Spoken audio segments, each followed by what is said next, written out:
The film starts with Lin, a female student who dreams of finding the man of her dreams. Just like the ones that exist in the mangas she likes reading. She presents the closest she has to a family. Kyang is her brother-in-law. He is an excellent cook and owns his own successful restaurant. Du is Kyang's son. That, in a way, makes him her nephew. She says that Du has an obsession with her.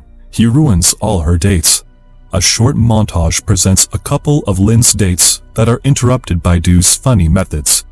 Du says that Lin needs to consider him as her personal bodyguard. Du wants to be a runner for his country's national team.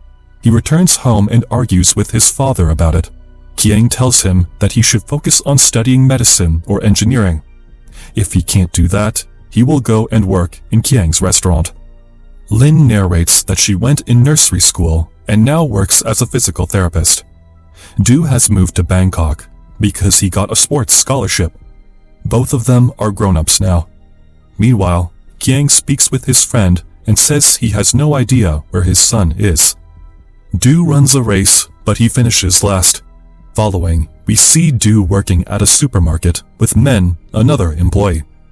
Their voices are heard from the store's speaker and they motivate the customers to buy more products. When the two of them get a lunch break, Du sees his Aunt Lin sitting on a table with her coworker and grabbing a bite. Du hides. Man, a musician who has a crush on Lin, visits the clinic she works in and asks for a therapy session. He specifically asks for Lin to take care of him. Lin's coworker tries to do his best and get rid of him. When Lin finishes work, Man approaches her and says he can accompany her on the way home. Lin says she has to do the groceries, but Man doesn't get discouraged. He goes along with her and carry her stuff. They visit the supermarket, and Man asks Lin what kind of men she's attracted to. He says she should be attracted to businessmen who are also eccentric musicians. Lin says not really. She's attracted to athletes, people who are active. When the shopping is done, they walk outside, and Man tells Lin this is the last time he walks her home.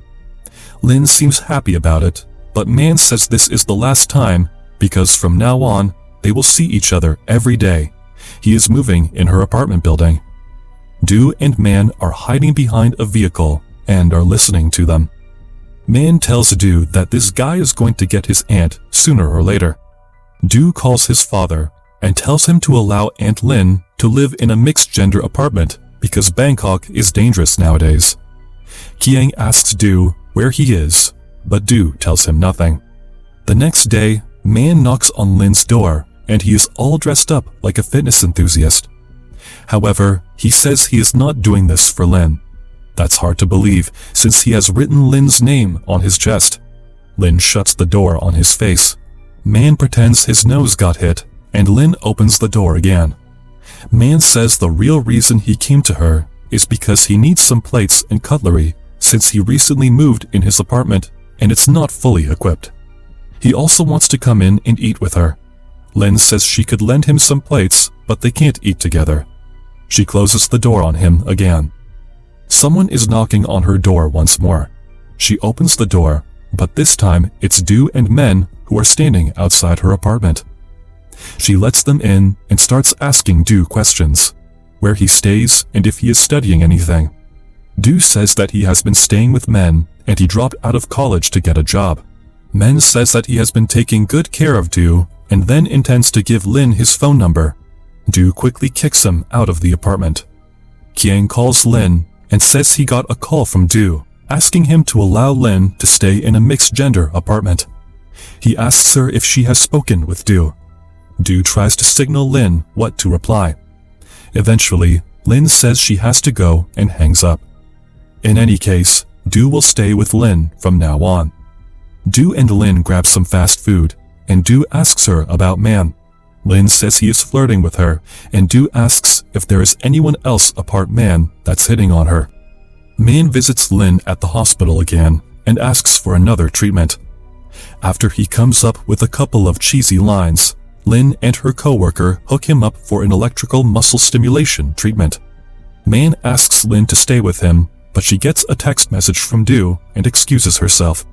Lin and her coworker realize that the machine which they hooked Man to is broken and needs maintenance. They run into the room and find Man getting hit by large amounts of electric shocks. They have to unplug the machine to make it stop. Man won't give up on his efforts. He knocks on Lynn's door again. He has bought some organic food for her. He now sees Du. Lynn introduces him as her nephew.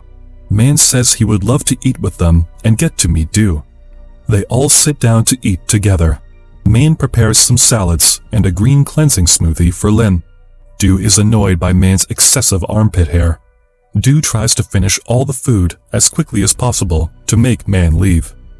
The next day, Du accompanies his aunt at her clinic office and carries a box for her. Dr. Eek walks by and has a short talk with Lynn. Du does everything in his power to interrupt them. Dr. Eek eventually walks away, but things get worse for Du when Game joins the scene. He is a university student who has visited the clinic to film a video for his project, and Lynn is going to help him. To make matters worse, this is the guy that Du lost his race to. Lynn takes Game to a room and shows him some techniques they use on patients. These facial massage techniques are quite pleasant and include grinning and squeezing one's lips together. Game is having a great time and asks Lynn to help him with one more video. He asks her to meet him tomorrow at a park nearby. Du has been watching them this whole time and doesn't like Game's invitation. Du shares his problems with Men and they both share it with their manager. The manager tells Du to befriend his enemy and collaborate with him to defeat their common new enemy. Man is playing the guitar in a bar and is having some whiskey. Du visits him and gets to talk with him. Du tells him about Game. He motivates Man to make a move. He can't just let this guy steal his love. At the park, a group of elderly people are watching Lynn demonstrate some therapeutic moves on Game. When they have a break, Man walks up to them and tells everybody that this guy is trying to steal his future girlfriend. Man is having some trouble concentrating because of the amount of whiskey he drank the night before. Lynn asks him to leave and Man has no other choice but to do so. Kiang meets with a royalty agent and negotiates the sale of his restaurant space.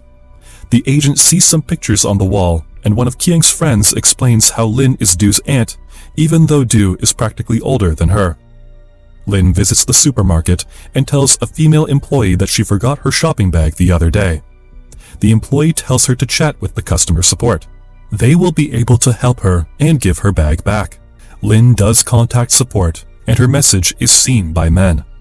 Men hands the request over to Du, and now he is the one to do the texting.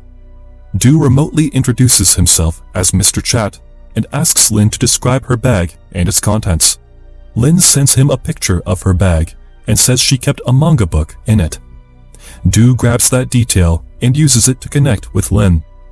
Men and the manager are able to see those text messages, and the manager tells Du that he's a weirdo for flirting with his aunt.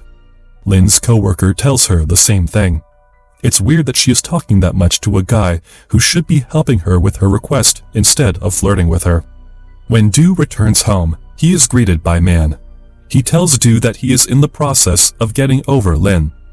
But while he was going to delete her from his Facebook friends list, he stumbled upon a beautiful girl, Yaya, who is a friend of Lynn's and sells some vitamins online. He also says he already ordered 20 items and he is going to meet with the girl in another location because he doesn't want Lynn to see them and feel bad. Man meets with Yaya in the supermarket, but she looks nothing like her Facebook profile picture. Man is pretty disappointed and asks if he can get his money back. Yaya and Man fight. Man blames her that she looks more beautiful in her profile picture.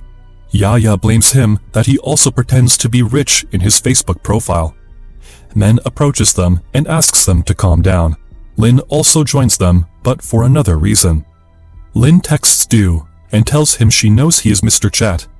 Men calls Du and tells him to get there. Lynn is waiting for Du. She only takes a look at him and walks away, disappointed by his behavior. Men and the manager talk about Du. They say that Du doesn't want his aunt to have a boyfriend. That's why he created a character that is not real, to keep Lynn away from others. Lynn has a date with Game, but Du crushes the date. He has a talk with Lynn. Lin tells him to stop annoying her and go back to college to graduate and be able to help his father. Lin meets with Qiang and tells him that Du has dropped out of college and works a part-time job, but he is afraid to tell him. Qiang asks Lin what's her opinion on selling his store. Lin tells him it's his place and he can do whatever he wants. Qiang stands before the wall with the pictures and says that he has to tell everyone the truth before he decides if he should sell the store or not. Du goes back to college and signs up for some races. His father visits him on the track and they have a talk in the locker rooms. Qiang tells Du that he and Lin are not really related. He has made a promise to take care of Lin like she's real family, but there is no bloodline relation. Du tells Lin the news. That makes Lin depressed because she now has no real family left. Lin gets a scholarship for England and plans to attend to it. Du meets her at the airport. Lin says she can't understand how Du is happy with them not being related. All the while, she feels sad about it. Du says he has always liked Lin. Now that he knows they are not relatives, he can be free of his guilt. Before he knew, he would feel so strange and embarrassed for liking his own aunt. But they don't have to be romantically involved. He tells Lin they can be whatever she wants them to be, friends or nephew and aunt. Lin doesn't change her mind and flies to England. Qiang has not sold his store. Du finishes his studies and graduates. Now he works in his father's store. Lin visits them one day and she tells Du that she was not happy in London. She felt alone without Du and Qiang.